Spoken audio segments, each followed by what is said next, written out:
Okay, hello everyone. Good evening, and welcome to another Friday night live stream. And as you can see, I'm delighted to be joined by Anne-Marie Waters, leader of For Britain, an all-round good egg. So a warm welcome, Anne-Marie. It doesn't. It seems, as always is the way. I know it's 2 weeks since we talked last. There's been so much stuff happening. But anyway, how are you on this fine Friday evening? Yeah, not bad at all. I've had a fairly relaxing day actually, which is unusual enough. So yeah, I'm feeling pretty good. And you? Yeah, I'm actually not too bad at all, Good, actually. Although good. I've got a story. I haven't. You don't know about this one, but just an interesting kind of COVID related story. I just found out from my wife, actually. She was telling me that this is in relation to a friend. Their local dental surgery has just reopened, after the closure. And get this. So what the local dentists are saying is, yeah, we're back. You can come and see us. However, this is the kicker. Depending on the level of PPE we need to wear to treat you, it's going to be it could be 13 quid additional, or if it's heavy grade PPE, 40 quid additional on top of your treatment. And I'm thinking to myself, wow. So they're asking people, ordinary people out there, to pay for their decision to wear PPE. What do you reckon to that? Someone's taking the mick, David, is what it sounds like to me. And the kind of thing that if they get away with it, they'll do it. It sounds to me like they're making that up off the top of their head and have just picked a price out of the air and are trying to make a few quid out of it. I mean, they're probably in a bad place financially, especially if they're private, and passing that on. But it sounds to me like they're making that up. They're actually, I don't think they are in a bad place, because a lot of the private dentists, they run these schemes. I mean, Denplan's one of the schemes that they run, whereby you pay them, 15, 20 quid a month, regardless of whether you actually go to see them or not. So I'm not sure, but I do think I absolutely do think they're extracting the proverbial in the word. But yeah, a bit of a shocker story. But anyway, Amber, we've got loads to chat about. Just for once, we don't have a jihad attack, actually. So there's a good stuff. That was good news to start. Let me just get my watch. It's still early in the Friday night. So hey, listen. So several things I wanted to chat through with you tonight, which I know people will be really interested in. I guess the first thing I wanted to talk about was this all-pervasive cancel culture, as it's being called. Now, since the last time we spoke, I mean, there's been stuff has happened. First of all, Katie Hopkins, who we both know, Katie obviously was wiped off the face of Twitter for making a joke. Then another one of her friends, Stefan Molyneux, I think he's a really good guy. Stefan he was wiped off YouTube about a week ago, and then he was wiped off Twitter, I think yesterday or the day before. And I mean, Stefan had about 1 million followers a bit like Katie, actually, about 1 million followers he had on YouTube, almost 500,000 on Twitter, just wiped out. And another good friends, and of course yourself as well, Anne-Marie, wiped off Twitter. I've been under massive pressure in the last number of weeks by all the good haters out there who apparently have me next on the target list. Only by wiping me out can they achieve their little aims, apparently. And I guess the thing from my point of view, this is what I wanted to talk to you about. I mean, this is where the left has moved over, 20 years, maybe even less than that, from a position where they used to engage in debate and talk and chat and challenge you, to a position of just shut up, wipe you away. And this is cancel culture, and it's people like Owen Jones and people like that. I mean, they'll love in this notion, and sometimes I think, in some regards, oh, to hell with it. Maybe it's better to leave the likes of Twitter, which is increasingly a cesspit anyway, with very decent people like yourself, not so many decent people on it anymore, actually, but seemingly armies of bot trolls and whatnot. So cancel culture, what do you think about it? I think they've been getting away with it for a long time, David, and that's why they keep doing it. I mean, look, cancel culture has gone all the way to the top of the Metropolitan Police. Yeah. It's a similar thing. I still cannot believe that Cressida Dick apologized. Yeah, I know. I mean, that's the same thing. It's a similar thing. Absolutely knife in the back of those police. Yeah. And it's, you know, they totally tried. I don't know these people, but from what I read, there was legitimate reasons to pull them over. And an initial investigation has found that the police did nothing wrong. And still, the head of the Metropolitan Police apologizes for pulling over black people purely because they said it was racist. They said, here's the subjectivity of it all. And that's cancel culture taken to a new level, taken to new heights. They've been getting away with it, and you can see now the police are going to be in an impossible position.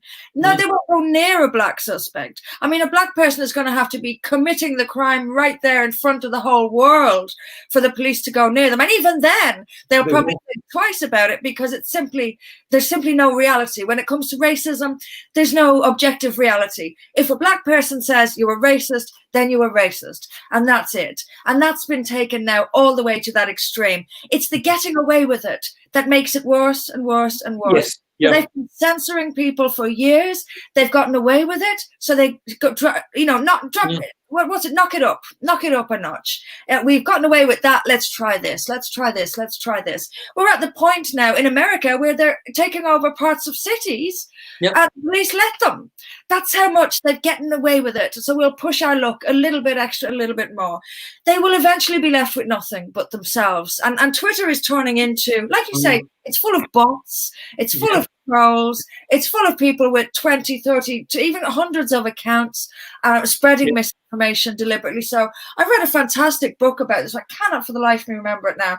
But it went into detail about factories, particularly in Russia, where it's people's job to make a completely alter ego or several alter egos and go around social media stirring up trouble. And putting up false information. And, you know, if there's an event or an incident happens, you'll suddenly find a video about that incident, which wasn't from that incident at all. Someone else will say, hold on, isn't that from a few years ago? And that's the kind of stuff that they do. So the whole thing is smoke and mirrors anyway. But I have to say, there is a dilemma. Do you come off because it's so toxic? If you do, you miss out on the mainstream. It's still mainstream. And I think we spoke about this last time with regard to you. Strategically, it was wiser for you to stay on. And I suggest it probably still is. Marginally still is, yeah. You still have that audience, and you won't get that audience on Parler, at least not. Although, I mean, some of them are on hundreds of thousands of followers. My thinking would be stay on it as long as you can. But except that your days are probably limited. I have seen. Ed sent me something that they're targeting you now. That you're the next one they want off. They do think this works because, and I hope not hate have a paper about it. Cancelling works, deplatforming works, and it does. It does. You know, you can see Tommy's audience, for example, shrinking when he was kicked off Twitter. So it does work if you live in that world. I don't, and what I mean by that is if you think Twitter is reflective of reality, which is not, it will devastate you. Twitter but actually it isn't. And I don't believe I think real life experience tells me that it isn't actually. It's easy. It's addictive. I think I was addicted to it. It was one of those things where you'd wake up in the morning and look at it straight away to see what was going on. As soon as you get out of work, look at it straight away.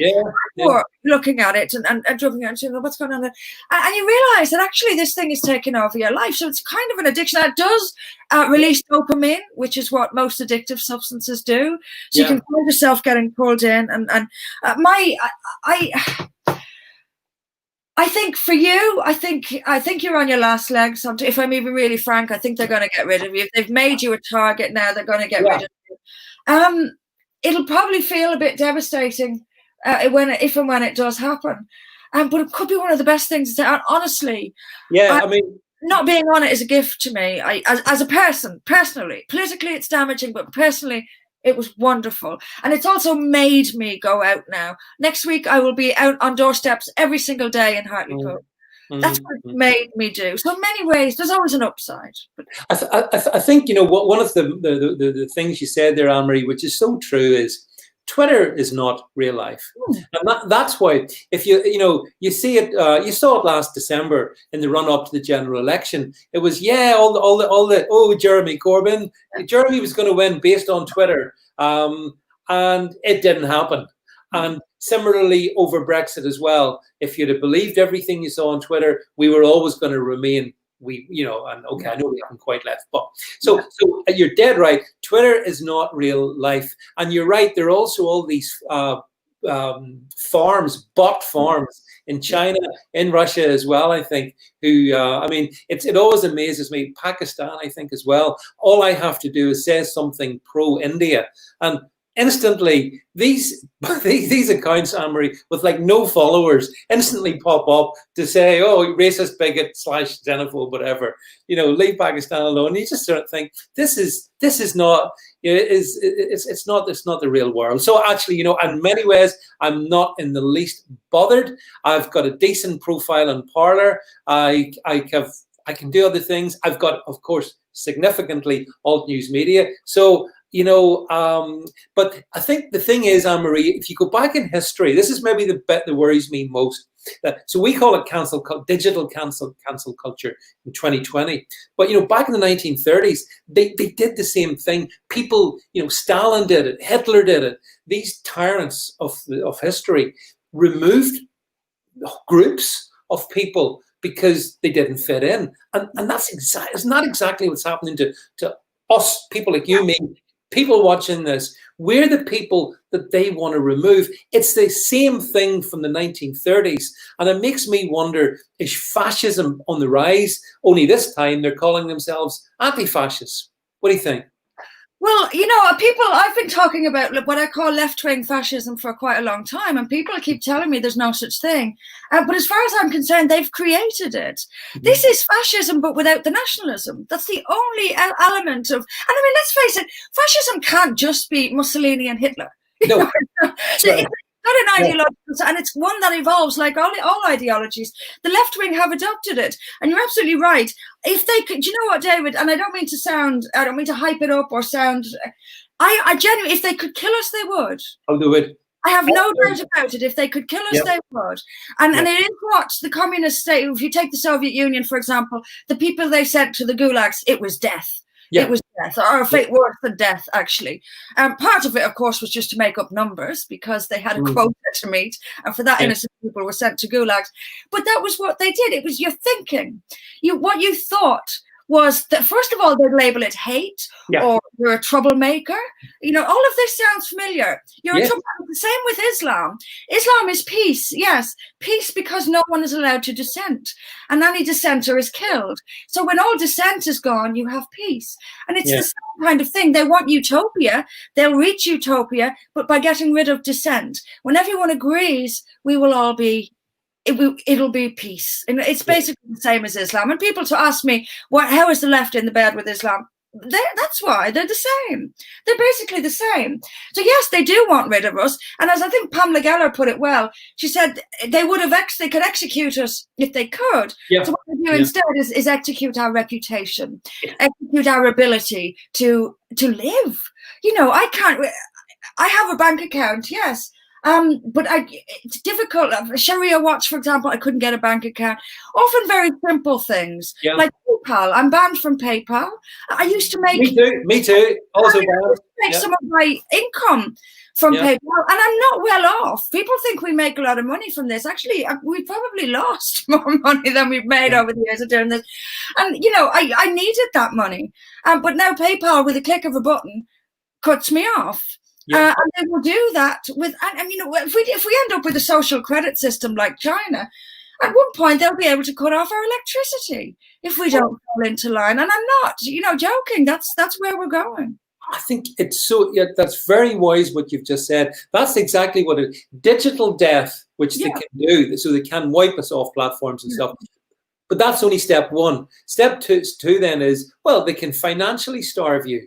And if they can financially starve you, that can lead to people becoming very depressed, people making, decisions about, is it worth going on? So it's the gulag mentality, only it's digital in this age. It starts digitally, but the forces that are behind it are no different than what they were. It's just that they've reconfigured themselves. And again, it's really strange to live.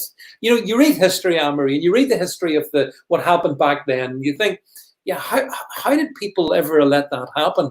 And then I look around me and I see it happening right in front of me. And a lot of people are nodding their heads and they're distracted by other things. And, they're worried about the trivialities of daily life, even as free speech and liberty is removed, and reputations and people are being destroyed. And that's why I felt very sorry for Katie and for Stefan in particular, people that we know who I lost a hell of a lot, and through no fault of their own, they just were the wrong sort of people, and therefore they are erased. And that's a symptom, surely, of a society that's got a big problem. Oh, we are in so much trouble.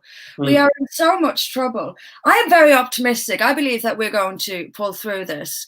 I believe we're going to come out the other side. And I mean us personally, as well as us as a movement. I do. I have to believe that, or I can't actually carry on with this, I don't think. But I do believe that. And I don't know if it's because I'm a desperate optimist. But I do. But look, we are, it is the same thing over and over. History repeats. If you look at our history, look at the history of Europe, it's a to and fro, back and forward between people wanting to be free and people wanting to dominate them. That's what it always is. It's just we're back and forward. We're going back. We had democracy for a while. We're now heading back towards totalitarianism again. They have different methods of destroying us now, but they will. I mean, losing jobs, that's depriving someone financially, and there's no concern over whether or not they have children, whether or not they have dependents. They will get you fired and celebrate. They will celebrate this. I can never imagine celebrating getting someone fired. I really can't. And I'm proud to say that I can never imagine feeling good about destroying someone's livelihood. Even if they were the worst, even if I despised them, I would never celebrate destroying someone's life like that. And I think that makes me a far better person than them. But that aside, they will do that. They will destroy you. They want us homeless on the street with absolutely nothing. And they will celebrate that fact. Jobs are just one, but my worry is the NHS, for example. There was talk a while ago about the NHS refusing to treat people who were racists, David. Now, we all know that everyone is a racist.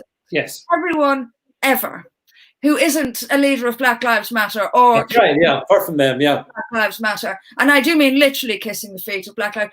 Everyone else in the whole world is a racist. And that this is the it's the 2 minutes hate, isn't it? From 1984.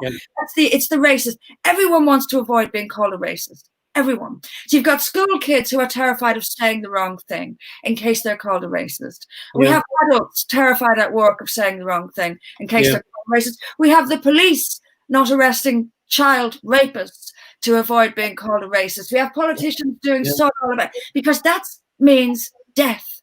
Not literal physical death, but death. It means you're cut off. It means you're no longer a person. You're unpersoned. You're not even deemed to be worthy of medical treatment. If you're deemed to be a racist, if you're considered a racist, whether you're a racist or not is irrelevant. If you're considered a racist, like the police the other day who were doing their job, but because someone accused them of racism, suddenly they were racism. Accusation equals proof.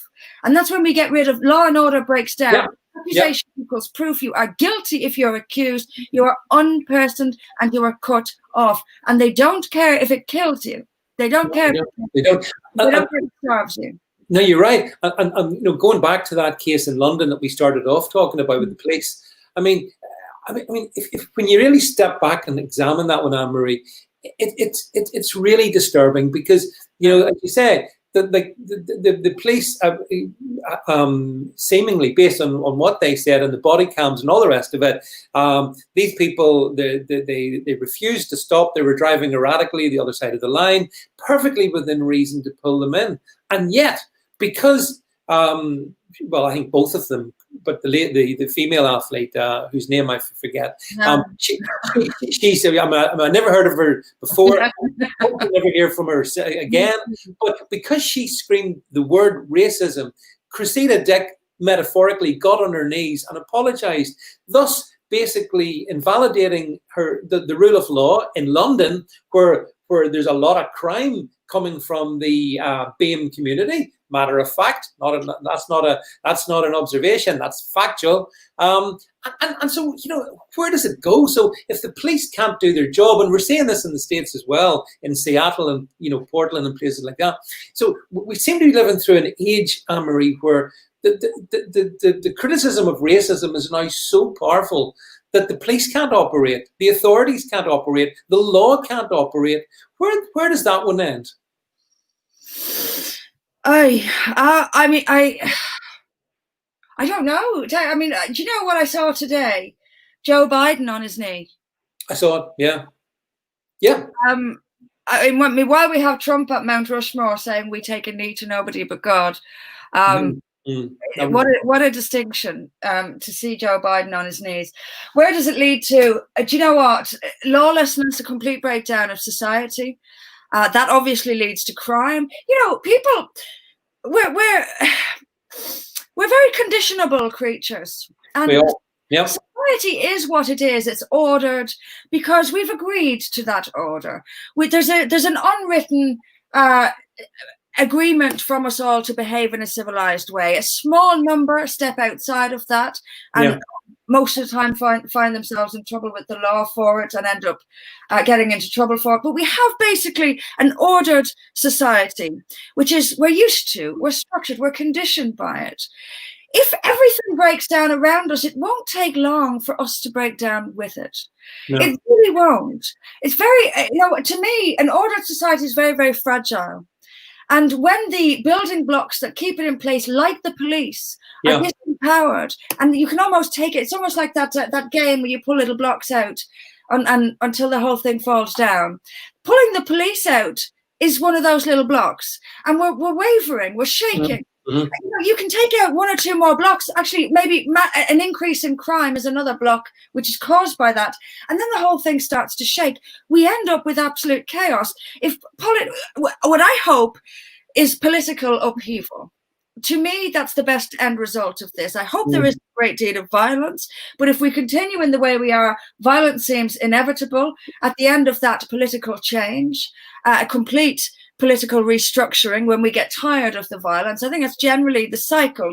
Order breaks down, you end up with chaos, with violence, with tit-for-tat atrocities. People get tired of that, then they try to build something out of the rubble. That's the usual order of things. I hope we can avoid the violence part, but what we need is leadership, and we simply don't have it in elected politics in this country. It's not there. Boris Johnson was considered by many to be the most rebellious, if you like, the most different, the most individual of the MPs. He's completely fallen into line. He has shown himself to be actually not at all the leader that people thought he might be.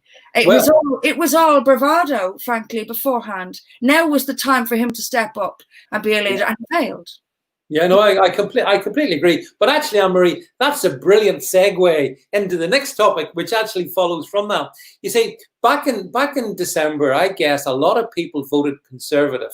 And for Boris, because they thought, well, we don't want the kind of the lunacy of Corbyn and his mob, so we're gonna stick with the Tories, and he won it. As you know, it was a decent victory at the polls, and then comes along COVID and the government response to COVID, and then we've seen in this past week.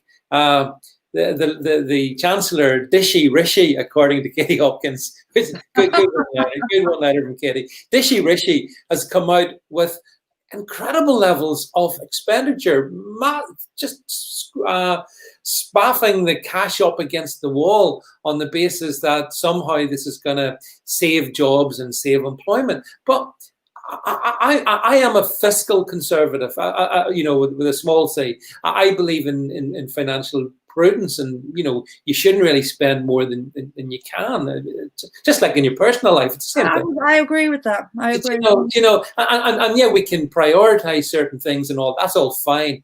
But Anne-Marie, what we've seen, well, this week and the last time about a month ago when he also splashed, it's eye-watering the monies.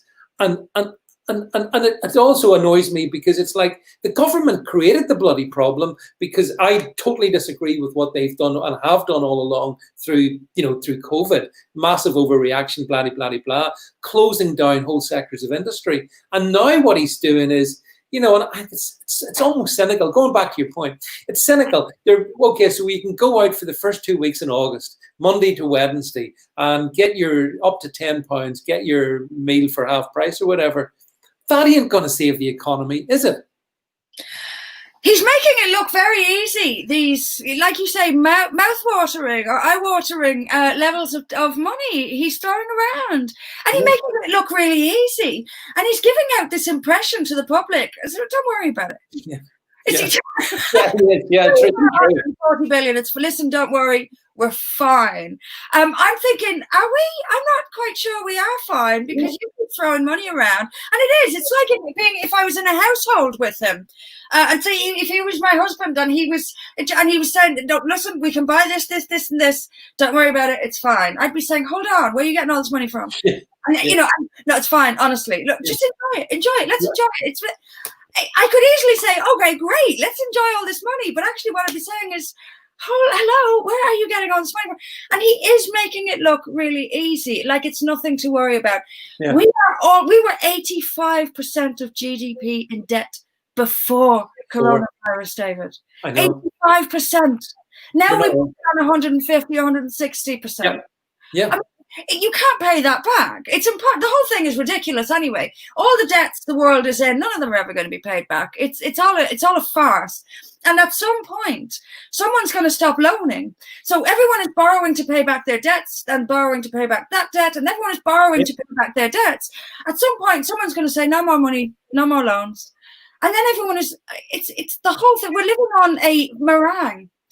The global economy is built on a meringue of debt. Debt. Yeah. And he has just added to it. And you're absolutely right. I mean, what you said to me earlier with the message Ed sent to me earlier, that we may as well have voted for Corbyn because we got the same thing, and we did the same thing. And if coronavirus was a conspiracy, it would be the greatest one ever. Because the control it has given, the changes it has made to the relationship between the citizen and the state may never go back.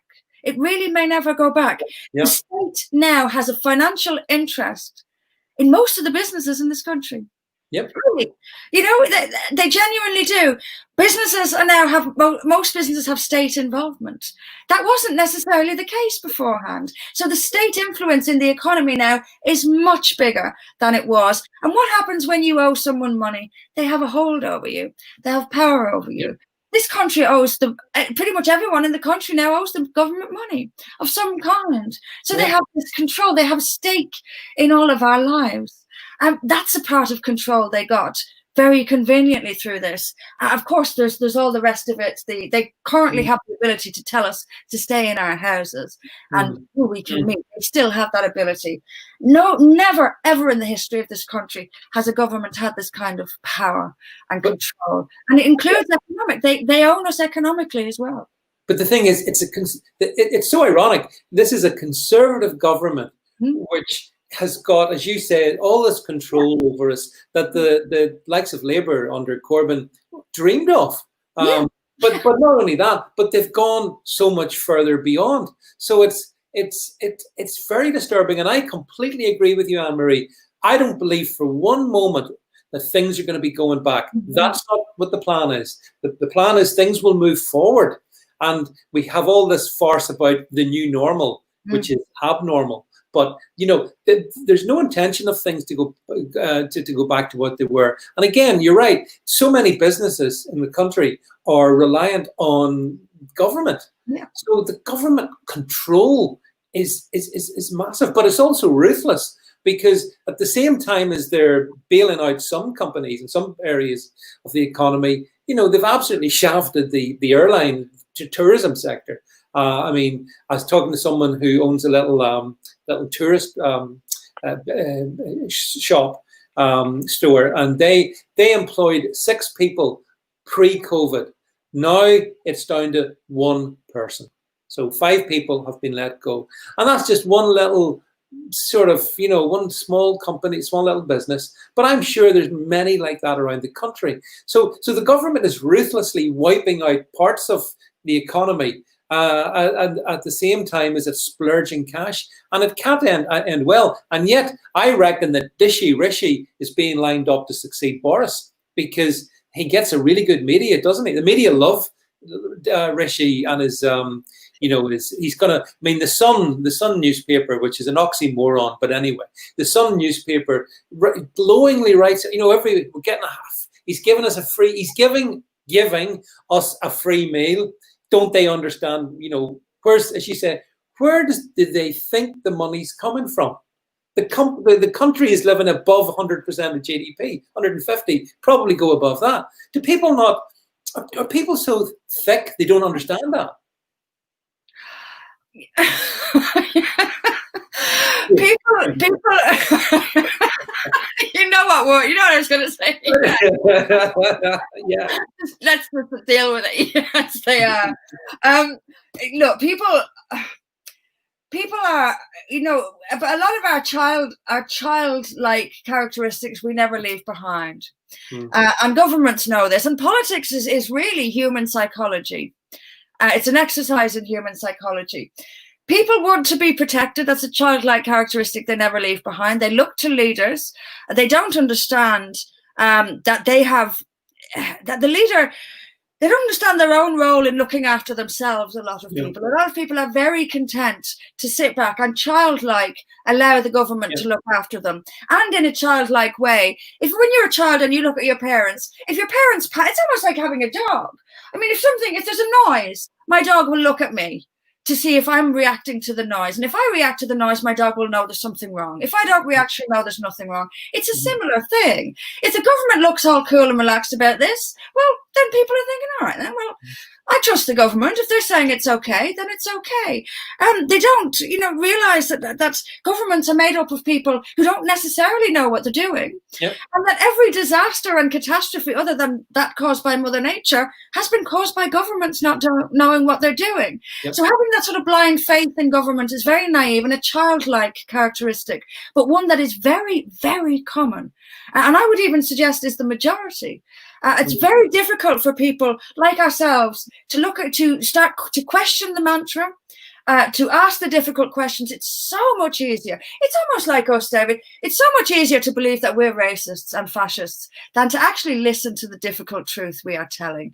Now, if I could sit here, if I spent an hour telling you about Islam, for example, and the evils of it, and not just on paper, but in practice, we can look at Pakistan, Afghanistan. I could tell you that for an hour.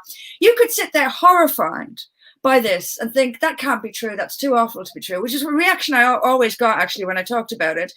It's so much easier if some lefty comes along then and says, don't mind her, she's a known racist, that was all BS, she's a racist, then that person is going to think, oh, thank God, because all the things she was saying were just terrifying me. But if she's just a racist, then I can just pretend I didn't hear any of that and we can dismiss her. It's so much easier. People want to feel safe and comfortable and protected by their government, and that means going along with everything. And it's unfortunate, and that's why, you said earlier on that you wonder when you look at the past, how did people let this happen? Because they were made to feel safe. The leaders made them feel it was all okay. You leave it with us. You just look after your kids and keeping a roof over their head, and you leave the rest of it with us. Trust us, we'll be fine with this. And because it's easier, people accept it. People are we're a strange species of creature.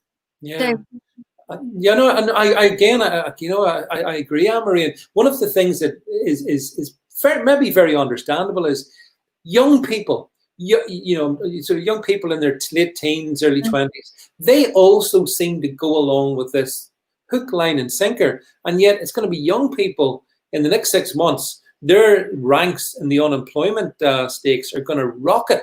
So it's like they are the proverbial sheep to the slaughter, but they don't seem to understand that. So like Rishi's little 6-month apprenticeship, which is like total nonsense, folly, to try and keep young people on. Again, I sort of see the most positive spin I can put on it is, well, the road to hell is paved with good intentions. Absolutely right. But you're still going to end up in hell. And so we're going to have hundreds of thousands of young people, maybe young folks here in the UK, right across the UK actually, without a job. And it's actually here in Northern Ireland, Anne-Marie, I saw a statistic yesterday that said that they reckon that by the autumn, unemployment here is going to be about 15%.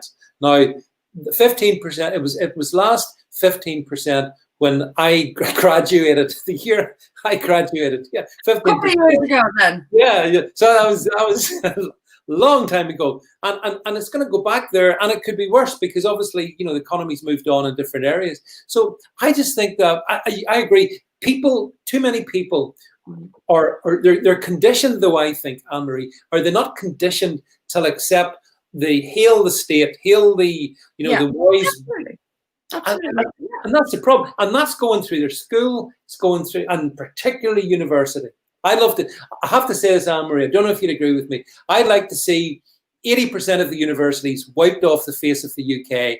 They're Marxist factories. They're institutions for indoctrination. They're not about education or people having, like us, minds that question things. They're the opposite. And they're turning out these generations of Marxists, in my view.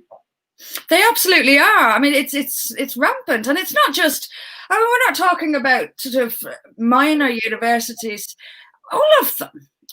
Oxford and Cambridge are among the worst. Most woke, yeah. We saw this dreadful woman not getting sacked, but getting promoted. Oh, yeah. I know all about her. The worst. It's like that, though, isn't it? I mean, young people will always go along with things because they want to be part of things. And it's tough to be an outsider as an adult, but it's very tough to be an outsider as a young person. And they're sort of caught and trained very, very young. And by the time they get to university, they've already been trained into left-wing thinking. So they expect left-wing. They don't know. Do you know, honestly, the saddest thing about it, David, is they don't know any better. They don't know. They don't. And they'll not know a time when, if we just look back at my mother's generation, for example, the price of a house when my mother bought a house compared to now, that's sort of, young people won't perhaps ever know even having their own house. And what does that do again? It again leaves us dependent because owning your own property gives you power. So we have a disempowered population who don't know their own personal property, who will certainly not have much of a choice re jobs, and if they do get jobs they won't be paid very much, but they won't know any better. And I feel very lucky actually to be the age I am. I'd hate to be a young person now. Can you imagine the pressure? Imagine being a child now. Imagine being in school and being told to reflect on your gender identity. I mean, the pressure on children is unbelievable. It was so much more innocent in my day, and I don't know whether that's what every generation says. I think every generation has its problems, but we really are in a I agree. We are. It's not just me, because I often think that are we in a particular time, or is this just, does everyone think this of their generation? But I think everyone does think this, but we are in a strange time, aren't we? Oh, we are, and I think education is probably at the key of it, because when I was at school, and sort of primary school and secondary school, it was an innocent place. There wasn't this incredible indoctrination that's going on, and that's just ramped up. I kind of blame Tony Blair, because when he's got his 50% have to go to university, in a way, he did that to manipulate the unemployment numbers, but he sent them to uni, so they rack up debts. But they all come out good little trots. Now, the reality, of course, is that, or always has been, that if you leave university and you're sort of waving the red flag, ultimately life teaches you a lesson. But I'm not sure that life teaches you that. At this point, I think we've arguably maybe lost that sort of reality check. So, and that's what we see now. We see, like, what is it? 80% of those in BLM, Black Lives Matters, aren't black. They're white people. They're middle class, Anne-Marie. They're middle class, spoiled white brats who have just jumped on this bandwagon because it probably fits in to what their professors were teaching them at college, and that's different, I think, to what it has been in the past. Yes, I know we had student movements in the past. I mean, and I remember, being a student, it has always been a bit lefty. But this is radical, full-on Marxism driven through the institutions, and I think that's why it feels different. But I tell you, I wanted to just move it on a little bit because it kind of linked to what you've been saying, though. Again, so one of the most difficult things about the whole COVID-ish area has been, I think, what's happened in care homes. Now, we know that essentially they've been turned into the government, based on, or not, sage scientists, however you want to interpret that, have turned those into killing fields, in my view. So many people lost their, and this is the moral dilemma that I was thinking about, and I wanted to ask you about, like, people, and I've seen stories about this, and you may have seen them as well. People who have, like for example, my mum, she spent her last few years, because she suffered from Alzheimer's, in a care home, and that's where she had to be. And obviously, as conditions worsen, you get ready for the inevitable happening. But people now out there have elderly parents, perhaps, in care homes, and they're being told, yeah, you can't come to see them because it's too risky. So they've got to die alone, and that breaks my heart. What do you think? Oh, it is. There's no other word for it but heartbreaking. I mean, my when this happened, my mum, she's 76, I think, and things are starting to happen. She's got to have she's had an operation on her heart. She's had a couple of operations on her heart now. And when this happened, that was what I thought of. She lives in Ireland. I thought, if anything happens to my mum, I can't. What am I going to do? So I can't even. And even just the thought of that was wrenching. My chest was wrenching at the thought of it. And there'll be no sympathy. There'll be no. I can't go to Heathrow and say, please, let me go and see my mum. Please. There'll be no exception for me. And that was just heart wrenching. So to actually be facing it, and to be, it's cruel. David, it's beyond cruel. It is, yeah. Completely unnecessary. You can look. This coronavirus, this social distancing thing. I'm sorry, it's a joke. I laugh when I go into the shops. It's almost worth going in just to laugh, genuinely, at the people's behaviour. This is how easily guided and conditioned people are. Yeah. Honestly, they will look at you with horror if you step within the 2 minutes. You've just picked up 50 things off the shelf that have been handled by another 50 people. The whole thing is ridiculous and arbitrary and made up off the top of some idiot's head. And yet someone is not going to be able to say goodbye to their mother or father because of that idiot coming up with something that is completely pointless. That's beyond tragic. It's beyond tragic. There's few words to describe that. There's few. I genuinely. Yeah, I mean, I think, Anne-Marie, it's beyond cruel, and in those particular circumstances, in a care home where it's a dying elderly relative, not being able to say farewell, say goodbye, that's going to impact so much on the person dying alone and the family, the nearest, the children, the daughters, the sons who can't go, or even the grandkids who can't come and say goodbye.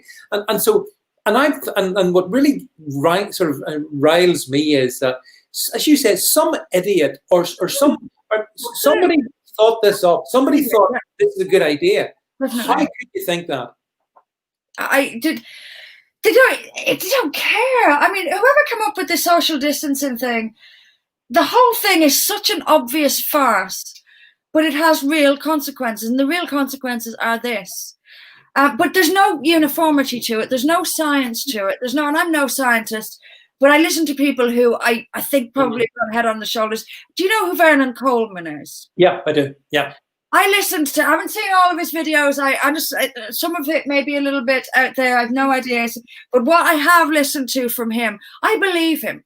I believe him when he says that the social distancing is a farce, because actually, if you want to avoid spreading something, say through a cough or a sneeze, you'd have to be, according to him, 24 feet apart.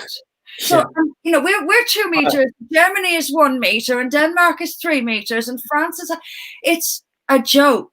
This whole reaction to coronavirus was the reaction of people who have no idea what they're doing, who are winging it, and the rest of us are sitting back, having faith and trusting in people who are winging it. And that to me is that's government and democracy as a whole. We sit back and we let them do their thing, because they have knowledge we don't have. They know, they're winging it. Yeah, they are. But I mean, I've put a comment up on the screen, if you can see it, Anne-Marie, there, and that's from one of my regulars, Linda, who says, wow. Passed away. So they let me FaceTime her. Oh, I'm so sorry, Linda. This is the stuff that really angers me. This is it's inhuman. And yet they're at this point, at that most sensitive point, the point of farewell in life. But actually, Anne-Marie, I can tell you this, because in other areas, it's even throughout the life process. If you are a woman about to give birth, which is the other end of the life spectrum, they now have, the hospitals certainly here, have rules in place that say, for example, your husband can't go in, or your partner can't go in with you until a certain point in the birthing process, because don't know. And so pregnant women, and that, again, about to give birth, have a very traumatic point in life, and you want someone to be with you, I guess, in those moments. I can remember being there with my wife. They're denying that as well. So wicked stuff. Yeah, no, it is. It's truly, it's almost indescribable. It's hard to put words to that. And to, a joy, a couple, all things being, on a pleasant footing, a couple are going to want to be together when their child comes into the world. It's a joyous occasion, and a woman is going to be terrified. I believe it's quite painful. I've never done it myself, but I believe it hurts a bit. She's probably going to want her husband or partner there with her. Not only are they, allowing someone to die alone, dying must be terrifying. I don't know whether I'm afraid of dying or not, but I think when the moment comes, I'll pretty much want someone with me. But the same thing. These are the moments. These are the big moments. Yeah. These are, this is what it's all about. Life and death. Yes. That's it. And some little clipboard carrying, brainless moron at a meeting somewhere. Genuinely, I remember this from working in the NHS. I was a PA to a director. I used to go to all the meetings with her to take notes, and I would listen to these board meetings and think to myself, are these people actually serious? Are they serious? And that's who comes up with these ideas. And some Jobsworth busybody idiot has taken away those moments from somebody's life, and will never be held to account for it either, and will never be able to feel a moment of what it was that they made people feel. Never. There'll be no comeback. That's when life is really unfair. And that's why this COVID thing it's so dangerous and so worrying. They're stripping away elements of our common humanity, as you say, Anne-Marie, those sort of the big moments, life coming into the world, life ending. And they're making, and so, I watched a video earlier today from another person, and they were saying it's like a form of torture that's it's almost like torturing us, because they're denying us the things that matter most to us. I mean, even actually, I agree with you in the social distancing and all this nonsense about, you can't, only what 2 households can get together or whatever, and families can't get together. To hell with that. But I think the only way out of this is, and hopefully, there are enough of us rather than enough of them, people who turn around and say simply no. You can take your track and trace and you can shove it. I'm not interested in the state watching my every movement. Why on earth would I allow that? And yet they're pushing that as well, aren't they? I find track and trace very worrying. Yeah, I mean, I'm not entirely sure I understand it, really. Nor are they. Really, and I've actually read it a couple of times, and I'm still not really entirely sure. It's a bit like reading about institutional racism. You can read what it is 100 times, and you still have no idea what it is at the end. So I'm not entirely, but I know how it sounds. Track and trace. Even the name of it, you can tell that you're going down 1984 road again. Yeah. Yeah, I've seen a brilliant T-shirt, by the way, with COVID 1984 written on it, which I thought was really clever. Yeah, on the button, actually, on the button. But it is this about, controlling us. And that's why I find, at this point in the whole COVID thing, it's like our society, our country, actually, Anne-Marie, has completely changed. We've got a Conservative Party spending like a Labour Party. We've got people's humanity being stripped away. The least thing to be concerned about is COVID-19, and the thing to be most concerned about is everything they've done around it, in my view. Absolutely, that's very well put, actually, and that's the almost funny element of it, is that the thing that's least harmful is the actual disease itself. That's the part, the effect, the panic, the ludicrous reaction. And what's strange to me is that it's the reaction that everyone made. Sweden was the only Western country that didn't go exactly the same road. That confuses me, I have to say, a little bit. Was there a little bit of domino effect here? Did one leader just look at the other leaders and look around and see what all the other countries' leaders doing, and I'll do what they... There seems to have been a bit of that, because it was so unprecedented. And so even Trump managed to get sucked into lockdown. So it's a really strange thing, but absolutely what's bizarre about it is that the lockdown will kill more people than the virus did. Yeah. Oh, yeah. Without doubt. Economic problems afterwards will kill immeasurably more people than the virus did. We're not going back to our normal social. We will have forgotten what it was like to go down to the pub or to the restaurant or to the, we will. It's just, and shops, I mean, in all honesty, shops were bad enough as far as I was concerned. And now it's like some sort of torture device. They're making you queue up for, forget about it. We're not going back, but you're right. It's so true to say. The least problematic thing about it all is the virus. It's COVID, yeah. I mean, can I ask you a question? Have you or will you wear a mask? I haven't. I won't, because I will avoid places where it's compulsory. I won't use public transport, for example. If it's, I don't know what's happening in places like cinemas or theatres or anything, which is somewhere that I like to go. If they demand it, then I won't be going. I will put up a fight, but if it's something absolutely necessary, I'll probably have to concede, but not until I've put up a fight. But generally, I'll just avoid anywhere where they have to wear them, and I certainly won't be wearing one unless I absolutely have to. And that would be that my own life or health or someone I care about is in doubt. It would be that bad. I'm not going to put one near me otherwise. What about you? Yeah, exactly the same. I won't wear. Me, a mask means submission, and I won't submit. But I have worn one. I'll tell you, I had to bring my wife's iPad. She'd broken it, so I had to go to the Apple store to get the iPad repaired, And so there's an Apple store in Belfast. So I took it in, went, made an appointment, which is fair enough. Don't mind making appointments. I still had to queue. They took my temperature before I went in, and they asked, I had to put a mask on. And I was in for about maybe 15 minutes, 20 minutes, wasn't that long. It was horrible. I actually felt, Anne-Marie, and I'm not sure, maybe it's my age, I don't know, but I felt almost suffocating, really bad. The Apple employee who was serving me, I couldn't half make out what she was saying because she had a mask on.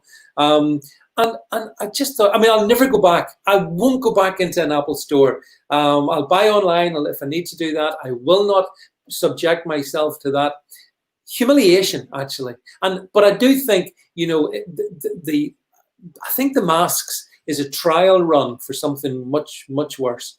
I think the masks is a forerunner to the you got to have your your vaccination. Otherwise, you can't travel in airlines. You can't travel in public transport. You can't go to nice places. I think that's maybe what the plan is. I don't know. What do you think?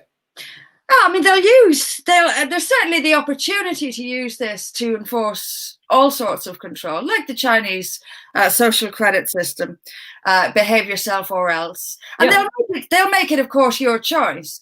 Well, you can always just never go anywhere ever again. That's right. It's up to you. Yeah, exactly. Yeah. If you want to stay at home, never go out. You're absolutely your choice. Don't worry about it. Other than that, with the mask on. But there's so many. But I see so many people. How about you when you're out and about? Like I was in a garden centre yesterday, and I guess you get a slightly older age demographic in it. Half of them, at least half of them, were masked. And I look at them in something like horror. I got to be honest. Me too. Yeah. I went in on Sunday morning. Myself and my friend went down to Marina. We were just gonna grab a cup of coffee, and we went into this place. It was really dark. It's normally quite nice. It was really dark. There was like police. That police line, don't cross tape. Yeah. That closing off some of the tables. And then the woman came over to take our order with a medical mask on. And as bad as I felt, I said to her, "I'm sorry, I've changed my mind." Yeah. I just couldn't. Do you know what? The main reason was because it was so dark and miserable and looked so uninviting. The main thing was the mask. Yeah. To me, it's unhygienic. That's what I see when I see these things is unhygienic. Our mouth, there's more bacteria in our mouths than in our back passage. Our mouth is full of bacteria. And you're just not letting it... It's all building up around, and then you've got sweat, and to me, it's horrific. And I said, "This is my friend. I can't. Yeah. I just won't be able to eat something that's all I can see is clinical, uninviting. It felt like being in a hospital, and I don't want to go and eat and have a nice breakfast in a hospital." Yeah, but what I find strange is even during sort of March and April, the peak COVID months when people were dying, with it or off it, I'm never sure, but anyway, there was a lot of deaths, right? You could go to the local supermarket, which happily I didn't do, but you could go there, and the people filling the shelves and whatnot, they weren't wearing masks. They had no PPE on them. Yeah. So now, 3 months later, or 4 months on, all of a sudden, as you say, you go to the coffee shop, they've got PPE on them. What do they think they're achieving by wearing PPE? I know. It's absolutely farcical. Yeah. Farcical. Yeah. It's a complete joke. I mean, we have politicians talking about social distancing, and then you see them themselves not social distancing because it's ridiculous. It's ridiculous. I told a story about in Argos. I was standing waiting, and someone else was over there at the counter, and they were social distancing. And then a minute later, the guy says, "Have a look at this." And then they're both in together looking at this receipt, not a thought. Because that's natural behaviour. I know. Yeah. Not for us to stand 2 meters, and nobody even knows what 2 meters is. And I mean, you do, but you don't. It's farcical. Absolutely farcical. I'll have as little to do with it as I possibly can. Yeah, I agree. I think it's really one of the things that I find strangest of all is that, if you listen to actual health experts, they'll tell you the best thing that us human beings can do is boost your immune system by getting out, by meeting other people, by if you get some sunshine, getting a bit of sunshine, by exercise, not by staying indoors, wearing a mask. The things that we're being told to do are the opposite things to what we should. And that worries me, because why is that? Has surely somebody in power has they've all got brains.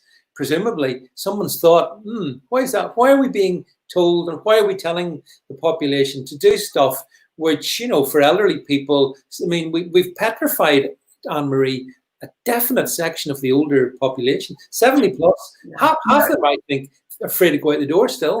Absolutely, it's shocking, and I've read about people who've starved. Starved to death, David, here in the UK, because they're afraid to go out. And that is scandalous. And what we are doing to people, putting on masks, staying indoors, not meeting people, is all really negative human behavior. It's what human beings should not be doing. We are social creatures. We want to be together. We are joyful creatures. We are expressive creatures. All of this natural stuff is being taken away from us through fear. And like you say, it's far, far worse than the virus itself. And I feel really sorry for people who are terrified of this thing. I feel really sorry for them. I haven't given it a moment's thought. Catching it or having it. Not having it. Likewise, and I think there's plenty of people like you and me. But you maybe don't get them on the BBC or Sky or whatever. But I think I see lots of normal behaviours out there as well, despite the propaganda blitz. But listen, as you say, we are human beings, and we like to. I mean, if you put a mask on, you can't see the smile, the expression. You can't even see half the face in some of these masks they want, and yet. And so it's antithetical to us as human beings. Well, I'll tell you what, I'm really glad that neither of us have had masks on, have any intention of wearing masks unless literally put up against the wall.